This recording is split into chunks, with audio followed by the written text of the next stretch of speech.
Esto es Creencia, Oh,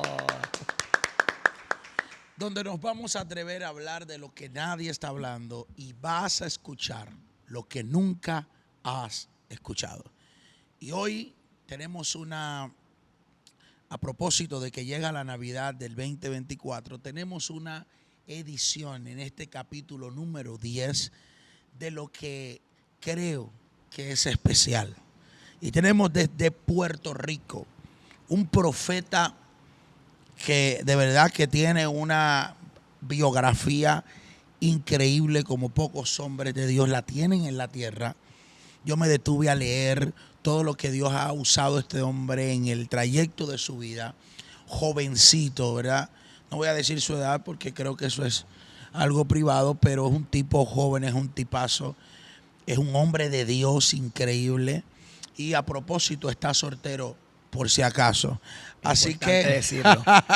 aquí tenemos al profeta José Santiago. Caramba. Gracias, profeta Andri Pastor, por la invitación. Este fin de semana ha sido un fin de semana magistral. Hemos visto la gloria de Dios como nunca antes.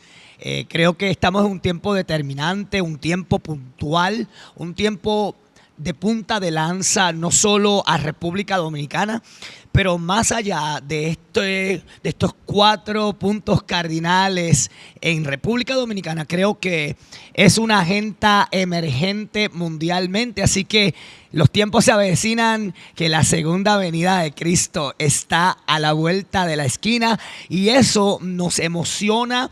Eso nos está preparando para continuar preparando ese momento, valga la redundancia, de que Cristo vuelva a la tierra por su iglesia. Qué lindo, profeta. Me encanta, de verdad que sí. Y nosotros honrados. Tuvimos un fin de semana, como decía el profeta, sin desperdicio. Magistral. Vimos lo profético como se esperaba, en un cierre muy violento en el espíritu. Y fue algo como que trajo confirmación a todo lo que estamos viviendo. Este hombre Dios lo está usando de una forma impresionante, digno del manto. Siempre que lo he conocido en esta dimensión profética. Mira que te he visto vivir procesos duros. Así es. Procesos duros, pero nunca he visto que ha bajado el fluir y el mover de Dios en medio de tantas actividades que a veces uno tiene como persona. Yo creo que eso es sumamente importante cuando estás en un ministerio como el ministerio profético, pastoral o cualquier tipo de ministerios. Dios tiene ese trato con el vaso y le permite a hombres de Dios ser parte de ese proceso. Y usted fue parte de mi proceso y gloria al Padre que pudo ver el brillo, pero también lo opaco. Porque todos están en el momento del brillo. Así es. Pero cuando llega lo opaco, llega el tiempo duro, ahí sabemos, como dice Pablo, probados por el fuego, que el oro se prueba en el fuego. Y yo creo que eso es la belleza del caminar en el ministerio, que hay días soleados y hay pero días también lluviosos. También hay días lluviosos y días oscuros. Así que es bueno poderme encontrar con un hermano, con un amigo en su iglesia y ver la belleza de lo que está haciendo Dios en Moriah, de lo que Dios está haciendo en cada uno de los vasos que se congregan en la congregación local y que más adelante tienen una incumbencia súper importante y puntual en la agenda de Dios. Te voy a hacer una pregunta que nunca acostumbro a hacerla en los programas. Ya. Pero ya que eres un profeta, no solamente yo creo en los niveles y en las dimensiones proféticas que la Biblia habla. Pero, ¿cómo viste Moriah proféticamente? Bueno, Pastor Andri, hace 4 años escasamente yo tuve la oportunidad de venir a Moriah. Y uno ve la trascendencia, y uno ve las marcas, y uno ve la madurez. Dentro de un ámbito profético se ha menospreciado muchísimo la siembra y la cosecha. Yo vengo de un ambiente agrícola. Yo nací en una tierra agrícola y mi preparación es la agricultura. Wow. Y Yo quisiera puntualizar que Moriah está en el tiempo de la siega, está en el tiempo de recoger el fruto. Vi mucha madurez, vi mucho crecimiento, pero no es el crecimiento solo numérico, es el crecimiento espiritual, la madurez emocional de la iglesia, puesto que lo espiritual está conectado a la mente. Hay un científico que dice muy claramente que cuerpo y mente se afectan unos a los otros. Así que vi un cuerpo fortalecido y vi una mente muy reformada. Creo que es el tiempo de la reforma sobre Moriah y sobre el pueblo de San Cristóbal. Wow. Y creo que van a trascender. Yo creo que puedo definir proféticamente este año 2024 como el año de la trascendencia. Y el 25 veo en el espíritu muy claramente cómo Dios va a traer frutos acelerados, pero frutos maduros y permanentes. Así que esas tres cualidades son las que debemos estar mirando muy de cerca proféticamente en ese panorama que ya está a la vuelta de la esquina. Nos estamos preparando para una temporada extraordinaria donde tiene tres atributos: aceleración, madurez y permanente. Profeta, mira, me encanta lo que estaba escuchando hace un momento sobre lo que viene para el año. Yo soy de lo que este mes, para mí es un mes de mucho encuentro con el Espíritu, y yo soy muy, de alguna manera u otra, soy muy dado a ese fluir del Espíritu, que es de esos fluires donde Dios comienza a darte coordenadas para el próximo año. Totalmente. Y Dios me hablaba de Baal Salisa específicamente, donde dice un Talmud babilónico, que es la única referencia geográfica que hay de Baal Salisa, dice que era un lugar de frutos acelerados. Oye esto, era un lugar donde había frutos acelerados. Wow. Donde el fruto donde la tierra no solamente producía más frecuente que otras tierras, sino que también era abundante. Entonces, Dios me habló de expansión, Dios me habló de frutos acelerados. Creo que el 2025 proféticamente, y creo que eso es lo que vamos a hablar esta noche, sobre la panorámica profética del 2025. Creo que viene un tiempo de frutos acelerados. Dios me habló de lo genuino, Dios me habló de aceleración en frutos, y Dios me habló de expansión en el reino. Tres cosas me ha hablado Dios. Dije frutos acelerados, genuinidad, lo genuino, y que era un tiempo de expansión. Y cuando hablo de la expansión, no solamente estoy hablando en términos geográficos o territoriales, estoy hablando de que el crecimiento mental, lo que la Biblia llama neshama, esa parte intelectual del ser humano, se va a expandir a un nivel muy alto y va a crecer. Creo que tú estás tocando temas súper emocionantes desde la perspectiva sana, emociones saludables conectadas al Espíritu de Dios. Creo que cuando hablamos de inteligencia tenemos que definir la palabra inteligencia. Y yo creo, en mi humilde opinión, ¿verdad? En mi opinión, que la inteligencia es la capacidad de escoger la mejor contestación dentro del panorama expuesto. Así que cuando te dan un examen de selección múltiple, esas tres opciones que tienes probablemente no es la mejor, pero dentro de esas tres está la mejor. Sí, claro, claro. Entonces esa capacidad de discernir cuál es la coordenada correcta en las temporadas, porque lo profético opera por temporadas. Entonces cuando el hombre de Dios está buscando esas coordenadas, tiene que haber un grado de sensibilidad tan fuerte que yo la llamo la lozanía, la frescura del depósito. Mantener ese depósito profético en frescura, que no sea alterado, que no sea contaminado, sino que se mantenga en esa dimensión de ser único, de ser genuino, lo que estabas hablando. Y yo creo que Dios ha estado discerniendo lo verdadero de lo falso. Sí. Y nosotros no podemos caer en el pensamiento de hace unas décadas atrás, de lo profético, que siempre estábamos apuntando lo falso. Hubo una temporada donde en los 90 hubo un despertar profético y se hablaba más de los falsos profetas que de los verdaderos profetas. Entonces yo creo que este año 2025 es el año de lo verdadero. Es el año de aquellos que fueron tomados en ese discernir de estos pasados 10 años, porque esto que nos estamos preparando para el 2025 es algo que Dios ha estado haciendo por una década.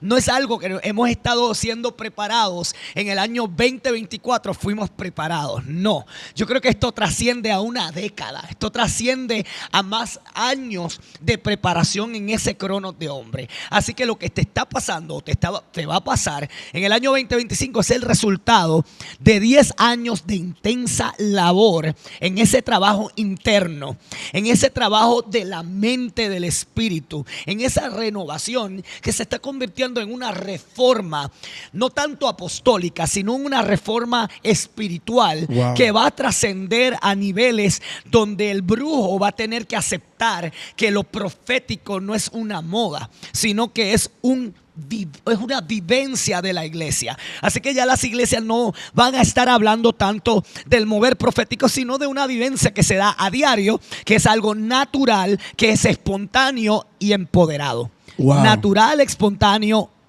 y empoderado.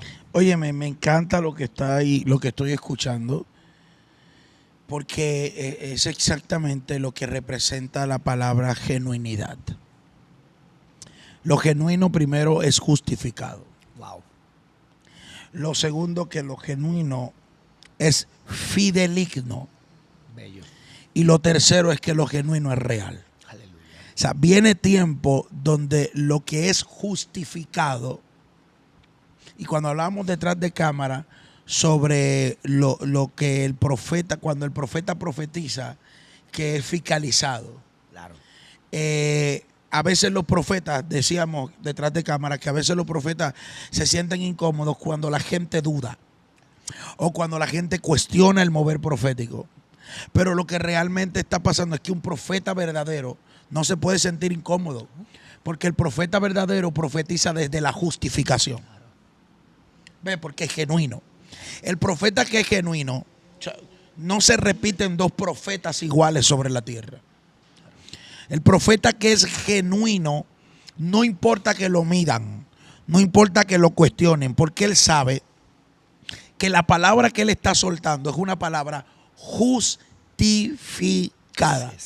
Número uno. Número dos, que es genuina. Y lo genuino no se puede parecer a nadie. ¿Ve? Lo genuino tiene un filtro de separación que lo hace diferente a todo lo que se ha visto antes. Y lo tercero es que es real. Esa palabra profética va a ser real. Y yo creo que para esta panorámica del 2025, yo no soy de los que vive emocionando gente, porque la gente a veces, creo que es un error, con el respeto que se merecen los profetas y con el respeto que se merece, se me emocionan mucho. La gente hablaba de que el año 2024 es el año de las puertas abiertas, y cuando a mí me tocó hablar del tema, yo dije que nunca estuvieron cerradas. Totalmente. O sea, la Biblia dice: yo he puesto una puerta delante de ti, hablando del Mashiach. O sea, Él es la puerta, Él es la puerta. Y luego que se inaugura este tema de la resurrección, Él se convierte en una puerta, en un portal. Dice que no hay otro mediador entre Dios y los hombres. Él es la puerta. Si yo digo que era un año de puertas abiertas, estuvieron cerradas. Entonces, no era el año de las puertas abiertas, era el año donde había una conexión nueva y donde empezamos con terremoto el año pasado, no sé si te acuerdas. Claro. Muy fuerte, hubo mucha actividad, pero sobre todo esta cuestionante, que es algo que a mí me interesa mucho, y de verdad que es demasiado interesante por el simple tema de que lo falso se va a caer. Si Dios está hablando de que lo genuino viene, es que hay mucha falsedad que va a ser expuesta. Y en eso involucra a hombres de Dios. Claro. Yo creo que acabaste de dar en un punto medular dentro del ministerio de lo profético o la palabra profética. Cada profeta que tiene una asignación, o sea, un mensaje, cada profeta tiene un mensaje y ese mensaje va madurando. Ese mensaje va creciendo en el profeta. Y cada profeta, al tener el mensaje, Juan el Bautista tenía el mensaje de abrir el camino. Así. Elías tenía el lenguaje contra el Babilonia. Jeremías hablaba sobre la agricultura. Entonces, cada quien tenía un mensaje. Es bien importante que nosotros los profetas no nos sintamos intimidados cuando estamos siendo medidos. ¿Por qué? Porque la Biblia nos manda a ser medidos, nos manda a ser sojuzgados. Así que es bien importante que para poder medir lo genuino de lo falso, lo genuino entre a lo falso, esté frente a lo falso para que pueda representar lo genuino de Dios. Pastor, hay 3 elementos que la profecía debe tener. Y el primero, y lo quiero puntualizar bíblicamente, está en Apocalipsis 19:10, que este es el espíritu de la profecía. Y dice: entonces caí a sus pies para adorarle y me dijo: no hagas eso, yo soy consiervo tuyo. ¿Qué dice? Consiervo tuyo y de tus hermanos que poseen el testimonio de Jesús. Adora a Dios, pues el testimonio de Jesús es el espíritu de la profecía. Hay 3 puntos medulares dentro del espíritu de la profecía. Wow. Porque es importante señalar esto, porque aquellos que te van a sojuzgar necesitan entender que la profecía, la sustancia de la profecía es Jesús. Wow. Que la sustancia de la profecía es Jesús y que el tema principal de la profecía es Jesús. Número 2, que toda profecía verdadera da testimonio acerca de Jesús. Por lo tanto, toda profecía debería llevarse y llevar a la gente a adorar a Jesús. Eso es lo que está pasando menos. Eso es lo menos que está pasando. Eso es lo menos que está pasando. Eso es lo menos que está pasando. Estoy señalando estos puntos medulares porque si hablamos de lo falso necesitamos hablar de lo verdadero. Porque si yo conozco lo verdadero, se me hace fácil discernir lo falso. My God. Entonces, número 3, el mensaje o testimonio dado por Jesús es la esencia de la verdadera profecía. Jesús es la palabra y ninguna profecía nos llega si no es a través de él. Así que la sustancia de la profecía es Jesucristo y el testimonio de la profecía son los hechos de Jesucristo. Wow. Si no está eso, además, Pablo habló sobre la profecía muy claramente, que tiene 3 importantes misiones: edifica, consuela y exhorta. Y todo esto, pastor, cuando hablamos de lo falso, de lo verdadero, necesitamos contextualizar. Porque si yo sé que la misión de un profeta Sí. no es lo mismo que el oficio de un profeta y entiendo los patrones proféticos, es decir, las temporadas, que sabemos que Abraham era un profeta, pero estaba en una temporada, que sabemos que Adán era un profeta, pero estaba en una temporada. Sabemos que Juan el Bautista fue un profeta y hay mucha percepción de que Juan sí fue el último profeta de una temporada. Entonces, todos estos principios, pastor, han hecho que la profecía sea un tema controversial, un tema clausurado. Wow. Y un tema que muy pocos se atreven a hablar desde el contexto, desde el respeto, desde el conocimiento, no solo basado en la teología. Y usted que es un teólogo, usted que sabe mucho de palabra, sabe que el profeta tiene que estar siempre con un maestro. Sí. Porque el profeta es un inspirado. Entonces el maestro contextualiza el tiempo. Exacto. Y eso es tan importante dentro de este panorama profético que en estos próximos 20 años vamos a ver el resurgir más fuerte de la iglesia. Y entonces esto nos pone en un reto y en un desafío muy grande, porque se están levantando corrientes donde se parece a lo profético, pero no lo es. Wow. Entonces, si no lo es, ¿qué es? Si no lo es, ¿dónde están aquellos que van a poder denunciar, como Jeremías, como Ezequiel y como Elías, las corrientes que se daban en aquellos momentos? Wow. Es muy fácil hablar de lo falso, pero ¿qué tal si aprendemos a definir lo que es falso? Porque llamar falso por emoción y por una emoción reactiva, porque donde hemos estado fluyendo es en esa emoción reactiva que simplemente se desconectó la mente y el cuerpo y no hay un reflejo, no hay ese mover que necesitamos ver para el último tiempo. Mira, a mí me encanta demasiado lo que acabo de escuchar y quiero que hagamos una separación. Sé que tú manejas muy bien el tema y qué bueno. Hay hay 5 tipos de profetas en la Escritura. Cada uno con una función. Unos que otros operaron en diferentes aspectos proféticos, pero es muy escaso alguien que haya operado en las 5 dimensiones proféticas.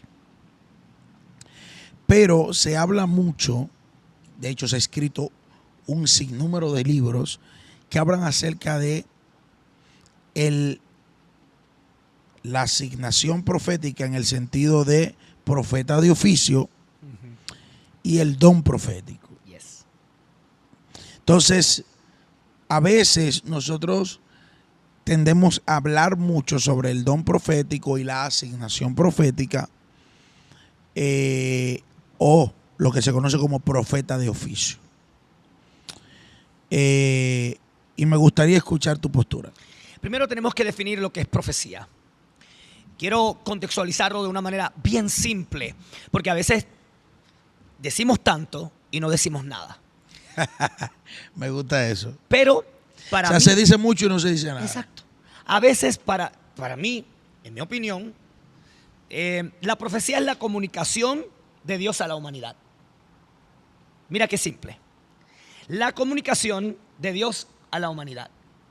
Y entonces vemos como en 1 Corintios 14, del 1 al 19, dice que anhelemos el don de la profecía. Ahora bien, si la profecía es la comunicación divina entre Dios y el hombre, ¿qué es el don de la profecía? El don de la profecía es un milagro. Es un milagro que ocurre para comunicar lo intangible de Dios, enraizado o conectado a la revelación divina que fue dada por los santos apóstoles. O sea, la iglesia primitiva y todo lo que ocurrió en el tiempo antes y en el tiempo después de Jesucristo. O sea que nosotros somos el Hechos 29. Hechos tiene 28 capítulos. Nosotros somos el Hechos 29. Cosa que ojo no vio, ni oído escuchó, ni ha subido a corazón de hombre. En este tiempo lo escucharemos. Wow. ¿Y qué es eso? Eso es principalmente la comunicación que Dios tiene con su santa iglesia. Porque es importante puntualizar el don de la profecía. Porque el don de la profecía es para todo creyente. El don de la profecía es algo que todos debemos anhelar. ¿Por qué? Porque está situado en el amor de Dios. Aprendí recientemente, Pastor Andri, por revelación, que el amor es atención. Lo vuelvo a repetir. Wow. El amor es atención. Y yo creo que Dios está llamando la atención de la iglesia cuando Pablo explica: anhelen el don de la profecía. Así que el don de la profecía es un milagro que se habla por inspiración divina. Y esta mañana hablábamos un poquito de la inspiración y quiero hablar un poquito de la inspiración, pastor, porque el don de la profecía es inspiración. Y yo siempre he definido la inspiración, pastor, como cuando se respira. Wow. Tú no piensas cuando respiras. Nace instantáneo. Wow. Tu cuerpo está hecho para respirar porque naciste respirando. Y así es que Dios quiere que veamos la profecía. La profecía es literalmente como el respirar, que lo hacemos instantáneamente cuando estamos conectados al Espíritu Santo, que es el Rúa, que es el viento recio, que es el soplo de vida. Ahora bien, la asignación profética y ahora bien, el oficio del profeta. Son dos conceptos que de alguna manera se ha desconectado porque hemos complicado la ecuación. El oficio del profeta eran aquellos que establecían fundamento divino. Sí. Eran aquellos que establecían el puntero para el Mesías. Eran aquellos que establecieron las bases de la iglesia, las bases gubernamentales, las jurisdicciones de dimensiones espirituales. Hacían el papel de juez divino. Totalmente. Me encanta cómo haces la intercepción, porque vemos a Samuel. Samuel es un profeta que no comienza como profeta, comienza como el muchachito que estaba con Elí, o sea, era un consiervo. Por eso es que ves que en el libro de Apocalipsis 19:10 habla que somos consiervos, y referentemente hace una conexión y dice: consiervo mío eres, porque en ti está el testimonio de la profecía. Vemos como Samuel es el primer vidente de Israel. Naví. Correcto. Y luego Dios lo asciende a juez de Israel. Es el primer juez de Israel. Hay un libro que es muy poderoso y se lo recomiendo a todo profeta, no sé si lo ha leído, y se llama Los Profetas de Israel. Un libro interesantísimo. Un librazo. Sí, porque habla sobre oráculos, habla sobre vocabulario, habla sobre oratoria del profeta, habla sobre el lenguaje del profeta. Entonces, la profecía del lenguaje. Para conectar un poco a Samuel, Samuel es juez, primer vidente, que es un naví, y después Dios lo llama al ministerio del profeta. Así que un vidente es profeta, pero un profeta no necesariamente es vidente. Voy a volver a repetir eso. Claro. Un vidente es profeta, pero un profeta no necesariamente es vidente. Así es. Entonces eso es tan importante puntualizarlo, porque cuando tú alcanzas la asignación profética, te conviertes en un juez. ¿Y qué es un juez proféticamente? Es alguien que mide. Por eso es que cuando Ezequiel está levantando la rueda de los templos, por ahí de Ezequiel 20 al 33, y lo llama atalaya, te das cuenta que Ezequiel está hablando de una rueda, y está hablando de cordeles, y está hablando de medidas. Porque el profeta de oficio del antiguo, del viejo pacto, como le quieras llamar, la Torá, el Pentateuco, tenía una asignación de medir la estructura de una asignación. Ahora bien, ¿dónde llega la asignación de nosotros, los que estamos incircuncidados, los que hemos venido a través de Cristo? Porque Él es el profeta. Claro. Él es el profeta. Y dice Apocalipsis que en Él está el espíritu, que Él es el espíritu de la profecía. Exacto. Él es el espíritu de la profecía. Pero hay algo muy valioso de lo que está